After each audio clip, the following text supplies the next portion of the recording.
Matt Townsend. Founder of the Townsend Relationship Center, Matt Townsend earned his bachelor's and master's degrees in communication, a second master's degree in human development, and a doctoral degree, a PhD in human development. He is the host of The Matt Townsend Show on BYURadio.org and is a weekly contributor to Studio 5 with Brooke Walker. Author of Starved Stuff, The 7 Basic Needs of Healthy Relationships, Matt is a member of the National Speakers Association and the National Department of Commerce. He and his wife, Marty, have 6 children. Ladies and gentlemen, Matt Townsend. Woo! Thank you, Amy. 6 children. You know why? Because 7 would have killed us.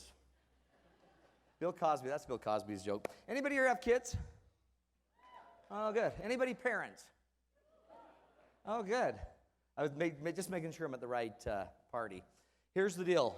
Anybody have babysitters tonight? That's so cool. You could be anywhere tonight, and you're here, okay? Which says your children are messed up. You laugh because it's true, right? I know, I have 6. So here's the deal. We went to an event just like this years ago. I can't even remember. I'm too old to remember. It was the first time we had my oldest child. I have 1 daughter, 5 boys. They're beautiful. She's beautiful. And she's married. By the way, I'm going to be a grandpa in about a month. Not a bad deal, right? It does mean I'm sleeping with a grandma, which is weird. But I don't want to go there. That's kind of weird. Don't go there. Don't go there. They'll erase that. They'll just edit that out. But here's the deal. So we went to we got a babysitter. She canceled, and I decided we're going to have my daughter babysit for the first time. I think she was 12, and she had her best friend over, and we were just going to be down the street. Okay, so not a big deal. 12, 2 girls, 12 times 2, 24 years of age, babysitting our children. And it was so fun because we were so excited to see, can she do this? And we found out she can. And we came back. It was so great. The kids were clean. They were happy. They were playing games. And we're like, where's Jake? And she's like, oh, he's on the stairs. And we walked over to the stairs, and sitting on the stairs with his head stuck in the banister was my cute little boy, Jake. He was so darling. And he's just sitting there. And I'm like, are you okay? And he's like, oh, I'm great, Dad. And he's eating. He was eating popcorn. And I'm like, oh, don't eat, hon. Your head's caught, okay? Let us get your head out first, then you can eat. And he was the happiest kid you've ever seen, and my daughter had moved the television over by him. And they were playing all the games around my son. Is that amazing? That's parenting. And I knew at that young age, she's going to be a great parent. She's fantastic. Okay, then later we had Jake, the guy with his head caught in the banister. We had him babysit, okay? Different. It was totally different, okay? We walk in the house, all the TVs are on, all the lights are on, everyone's running around, hyperactive. They all have brownie mix on their face. And there's one of our kids dragging his leg like this. And I go over to him, I kneel in front of him, and I'm like, dude, what happened? Did you hurt your leg? And when I felt his little rear end, I felt that he didn't have a diaper on. And I went down his leg to this little bundle, this tiny little bundle, more like a ball, a big ball, and no chain, a chainless ball, but tied to his leg. It was his diaper, completely full. And he couldn't walk, and he was like this. But the funny thing was, he was happier than when my daughter tends. You know why? Because he was free to roam. He wasn't stuck in a banister like my daughter put him. Isn't that weird? No, that's a Townsend. Do any of you feel like this when it comes to your parenting? It's kind of hard to see, but that is, I guess, a woodsman that's trying to take down a tree. And he's seriously undertooled, isn't he? Do any of you feel like that? Do any of you feel undertooled? But the first one's so easy and cute. Aren't they cute? Aren't you grateful your kids come to you cute? Because what if they were ugly? You'd be like, I'm done. This thing is ugly, and it's causing a lot of problems for me. Some of our problems when it comes to parenting, we feel like they're too big for us, don't we? They're huge. They're huge, and you don't notice it at first because the trees all start small. But if you only had that tool, what tree would you take out? You'd take out the little ones. Do any of you have kids that are maybe harder than others? Different than others? Do any of you have kids that you wonder if they're yours? Like, whose kid is this? This kid is weird. Have any of you wondered, just why is it that my wife seems better at some of this than I do? Like my wife, she drives me crazy. She thinks she can discern which cry means what. It's the dumbest thing. It's the dumbest thing. I'm pretty sure it's not true. But she's like, she can tell if it's a stinky cry, poopy cry, a hungry cry, a sad cry. One time the baby was crying. I'm like, honey, the baby's crying. And she says, what cry is it?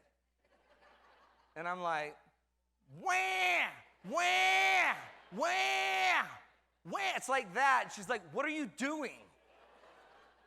And I'm like, I don't know. I got to go. And I just went to the garage. It was so sad. We didn't even have a garage. I just felt this need to get to the garage, Matt. One time my wife says, Matt, will you go pick up the kids? Which, by the way, meant, in my mind, Matt, you big stud who drives safe, you go get our kids at football. I'm like, sweet. I went to get the kids at football. I pulled up at football. I waited for the kids. I saw the kids. I called them over. The kids came over. They got in. My 2 kids got in the car, plus one more kid, don't even know him. Don't even know the kid. But apparently he lives by us, okay? That's 3 kids. I usually should get 2. I got 3. Seemed good. Seemed positive. I felt like I nailed it. Nailed it. Got home. I went in so happy. Hi, hon. She's like, you get the kids? I'm like, yep. There they are. She says, what did the coaches say? I'm like, what? She says, what did the coaches say? And I turn to my kids. Hey, kids, what did the coaches say? And they're all like, what? And she says, Matt, there was a meeting after the practice. Did you go to the meeting? And I'm like, I didn't know there was a meeting. She's like, yeah, there was. Did you see people meeting? I'm like, yeah. Well, why didn't you go? Well, I wasn't invited. I don't just go to a party I'm not invited to. She looks at me. She says, kids, was Susie there, the team mom? She asked me that, and I'm like, I don't even know Susie. Kids, do you know Susie? And they're like, who's Susie? And she just shook her head, and she's like, why? Why do I send you? And I said, exactly. Exactly. Why? And then you made fun of us. We're not perfect. I can't even fake that, but that's funny. That's pretty funny. Are we different or what? Do the differences get in the way? They don't have to. They can actually be pretty fun, don't you think? How many of you love to just say, go ask mom that? Dad, does my fingernail gonna come off? Well, yeah, if you keep pulling like that, it's bleeding too. I know, you know what? Go show mom that. Mom loves that stuff. Seriously. Tell her dad sent you. Dad sent you. I was given the great blessing in my family to teach all of my children about the birds and the bees. It was such a mistake. Such a mistake. My kids to this day still are confused about birds and bees. Anyway, we won't even go there. I had to go kidnap them every time. Like I'd take one to a doctor appointment, and then all of a sudden we'd stop off to get a shake and destroy their childhood with the intimate details. I remember one of my kids was so excited. Oh, do you all remember this? This is the greatest time of life. They were so excited. Dad, I want to learn the secrets. He had seen a movie and a book on television called The Secret. So I said, we've got a better secret than that, son. And I took him to go tell him the secret, and I went to Cafe Rio, which, by the way, it's ruined Cafe Rio for this kid. And we went there and we told him, I'll never forget it. He ordered this big salad and he was eating the salad and I started telling him about the secret. And he just stopped. And he just stopped. He's like, can we go? Are you done, Dad? Are you done? No, I'm just getting started. I'm just getting started. So as we look at this, there's 3 constants in our life that make it difficult. Not for you, because I know you don't have parenting problems, right? But your partner does. They need to control themselves. Stephen Covey teaches a great principle here. 3 constants in life. See if you see any of them. Do you see any change going on in life? Life is going to change. Your parenting style is going to need to change. Your children will change. Technology will change. It is crazy what technology is doing to us. 15 years ago, when I started speaking and going around speaking, I would always teach that humans had about a 24-second attention span. Can you believe that?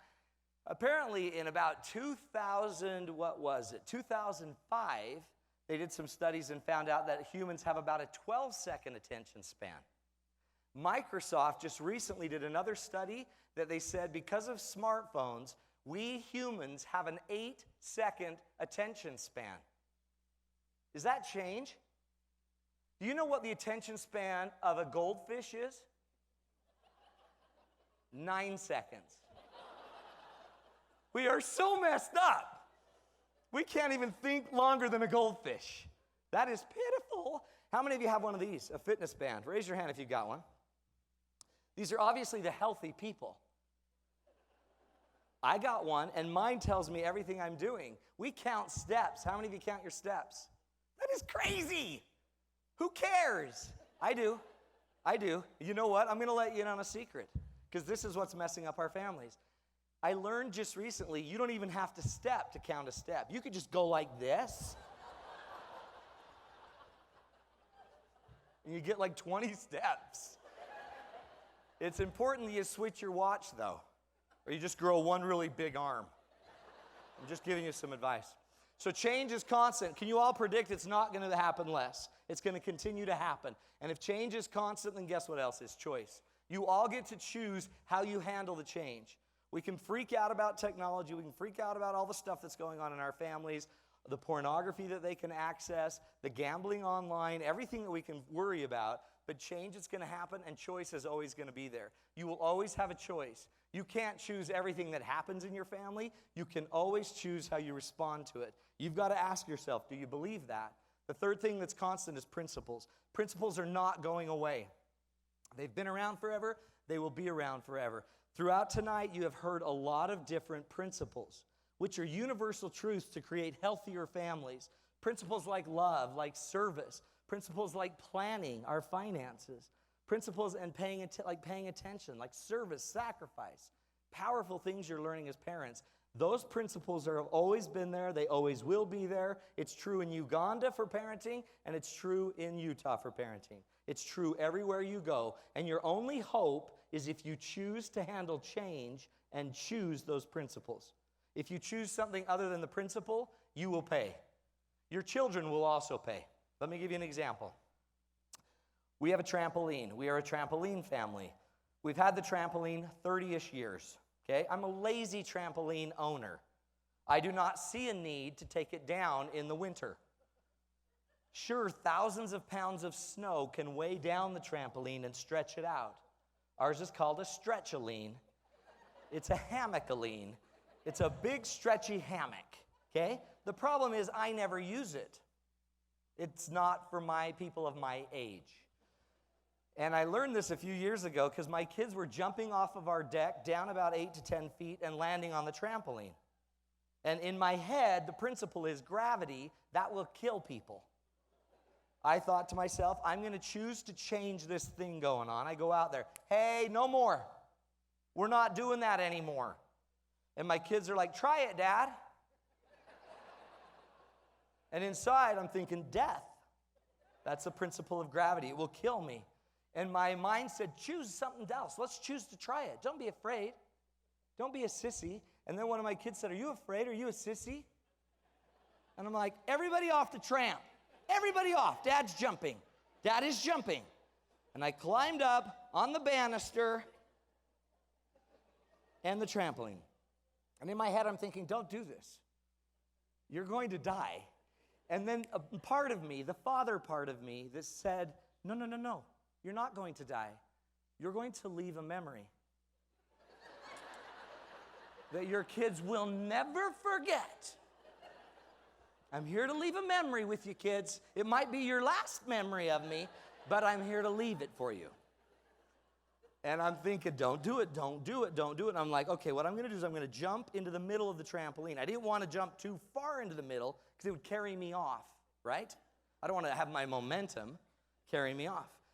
So I decided to jump a little closer to the edge, but not too close because that's stupid.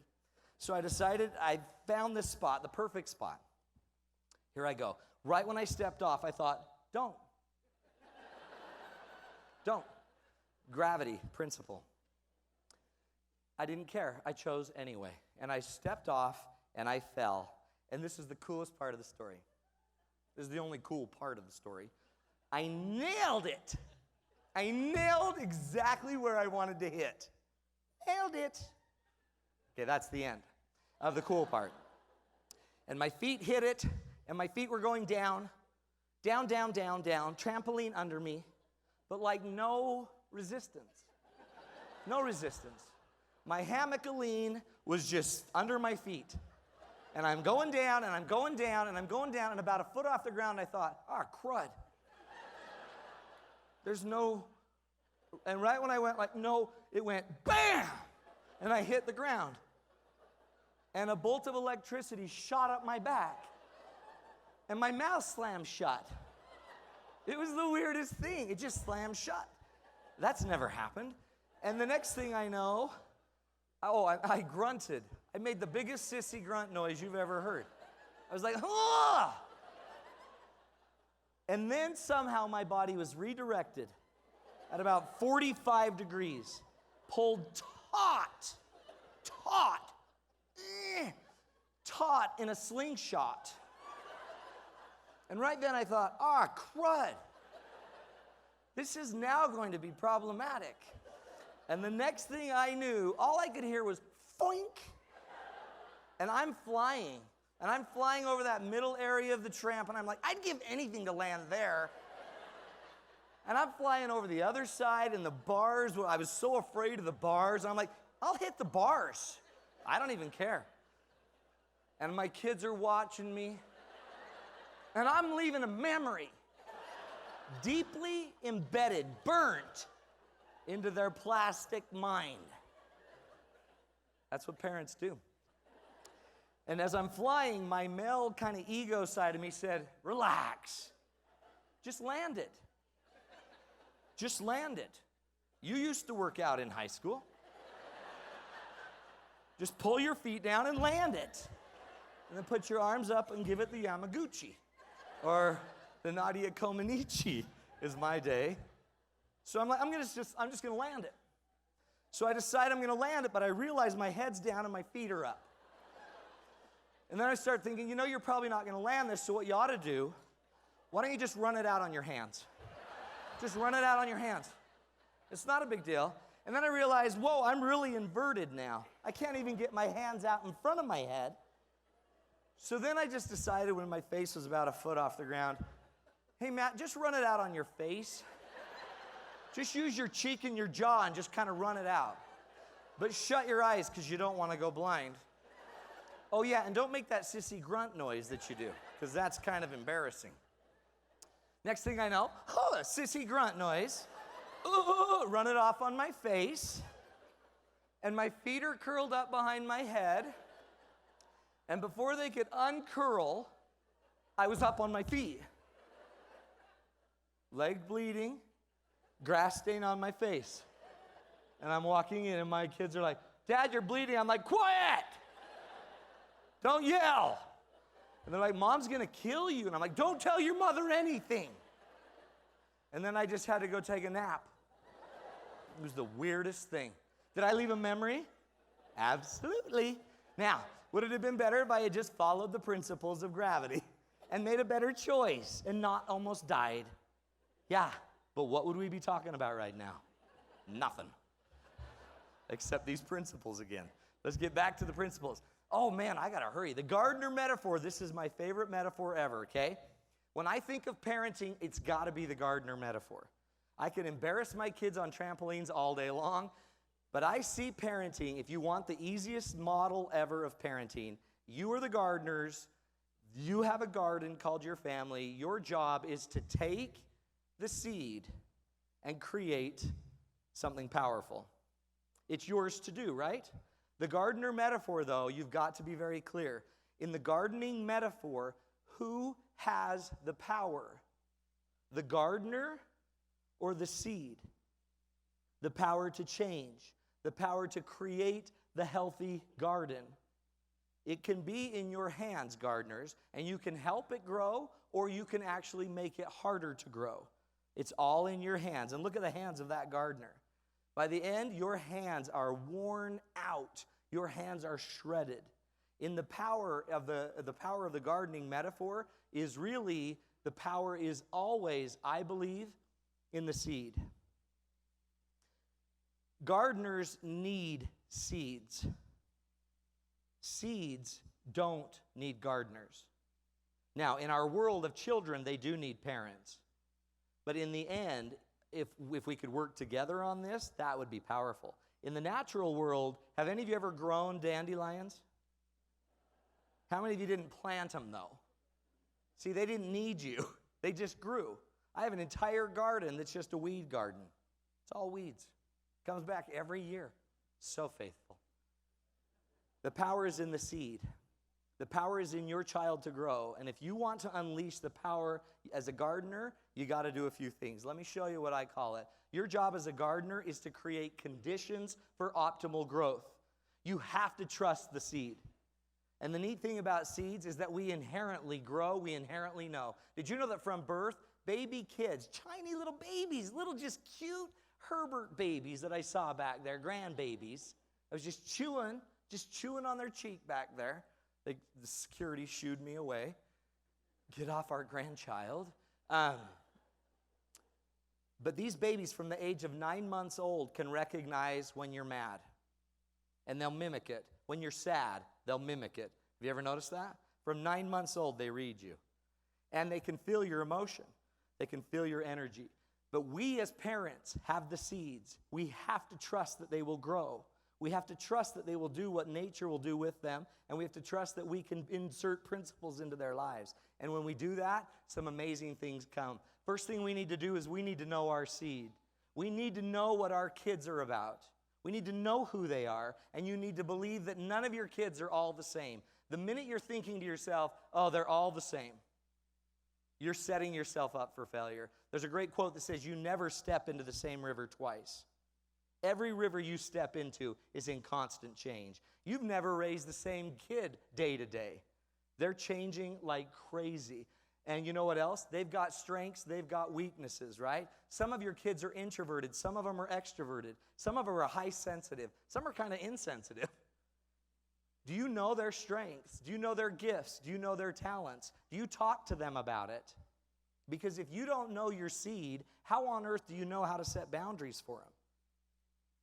I guess we need to set all the same boundaries. There might be certain things that are principle-based that we would say we're not having that in our house. I have a son that is incredible at music. I would never in my life have put a monitor in his room except for the fact that he uses it to make music and money on iTunes. He, of all of our children, is the child that hardly will ever watch television. But he is always in his studio playing music. And he now can do stuff in his studio that people couldn't do without a major recording album years ago. All in his house. And he was doing it at the age of 15, 16. Do you know your children? Do you know their strengths, their weaknesses? Because if you don't know the seed, how do you garden the seed? Watermelon needs probably a different type of soil, a different type of nutrient, a different amount of watering than maybe than a tomato, than maybe a potato. You got to know your seeds. That's one of the things gardeners do. They trust the seed and they know it inside and out. They nurture their seeds. There's 7 basic needs I think every human being needs, and I want you to ask yourself about your kids. Do your children feel safe with you? Do they feel safe with you socially, emotionally, mentally, spiritually, financially?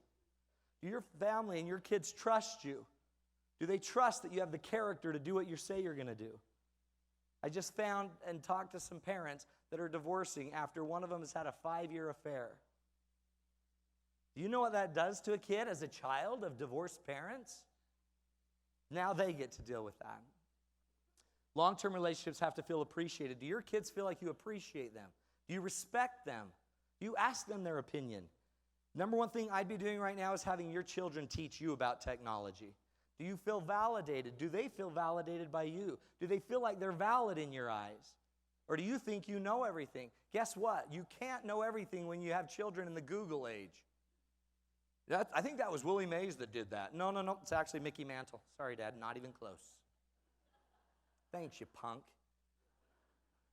See if I leave you in the desert, jerk.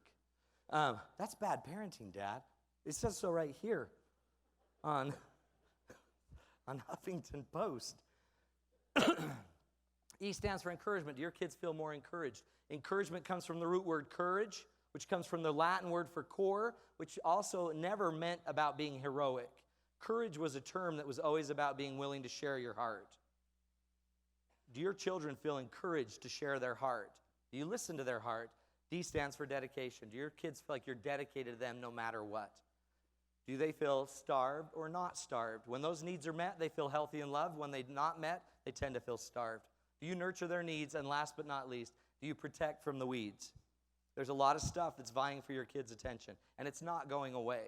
Did you know that children, anybody, actually adults, that feel isolated, either emotionally isolated, they actually feel lonely, or they are physically isolated from other people? Did you know that a new study out of BYU shows that that is the equivalent of smoking 15 cigarettes a day? We're so worried about smoking, and yet isolation of our children is what leads to bullying. It's what leads to suicide rates that are out of control. It's what leads to death eventually. It will take 7 years off of your life if you remain isolated or feel lonely. And it doesn't matter if you are lonely if you feel isolated. Make sense? That is our responsibility as parents. So those are the basic needs, right? Know your seeds, nurture the needs, protect the weeds. There's things that are vying for their attention. You've heard about them tonight. Your marriage, number one, is the number one thing you need to nurture. It will impact your children if they don't see how to do this. You also must do this last thing, and we're out of here. I'm sorry. One of my favorite stories is called The Wind and the Sun by Aesop. Great guy, by the way. And he tells the story about a battle, an epic battle between the wind and the sun. The wind wanted to prove to the sun that it was the more powerful element. The sun was confident that it was more powerful. They decided to have a competition. Whoever could blow the jacket off of a poor passerby wins the contest. Some poor man walking down on earth, whoever could blow or get that jacket off of that man won the contest. The sun went away, hid behind a cloud, and turned time over to the wind. The wind then came out and with all of its power started to blow and blow and blow with cold, cool air just freezing this poor man. And the more the wind blew with intensity, the more the man pulled his jacket on with confidence. He's not going to lose the jacket. He's going to keep the jacket. No matter what the wind did, the man would hold tighter to that jacket. The harder the wind blew, the harder he held. The man would lose his footing. He would then dig back down, and he'd always keep that jacket on. Finally, the wind, exhausted, gave up, went away. The sun came out. It was the sun's turn. The sun just gently, understanding the needs of the man, gently, slowly, over time, started to warm the man, started to take care of his needs, started to give him more warmth than maybe he even wanted or needed, until finally that man, out of his own agency, removed his jacket. And the wind lost, and the sun was the victor. You have a choice as a parent to bring light or to just bring your blow-hard, cold, tough style. Can I just challenge you to choose the light? Choose the brightness. It is the greatest disinfectant for your children. And the number one thing we can choose is 100% unconditional love for the child. No matter who they are, what they do. I may not like your doings, but I will always love you. In my mind, you are always a diamond. Your value will never change. And if kids can feel that, it will change them forever. One quote on the way out by a guy named Victor Hugo, who wrote a book called The Miserables. You got to read it. He also wrote a play called Les Miserables. And in the book, it goes like this. He says, we must be like the bird who, halting in its flight on a limb too slight, and the bird feels the limb give way beneath him, yet sings, knowing that it hath wings. One more time. We must have the confidence as parents of the bird who's about to land on a limb that it can't handle it. Like all of us land with our children, and we don't think this limb's going to hold. And the bird gets its confidence not from the branch, because when the branch breaks, what does the bird do? The bird sings first. You know why? Because it has wings. You being here tonight says you're getting your wings. Some of you already have your wings. Some of you are sharing your wings. But we have to take the wings and get our confidence not from our positions and not just from our children and not from our profitability and our monies. We need to get our confidence from the simple fact that we know the principles. We know the principles of nurturing. We know the principles of weeding. We know the principles of understanding. It's you. These are your kids. These are your babies. Good luck. You gain that confidence, and then we can all sing together. Okay? Thanks, everybody. Thank you. Thank you. Good luck. Good luck. Ow! Thanks, everybody.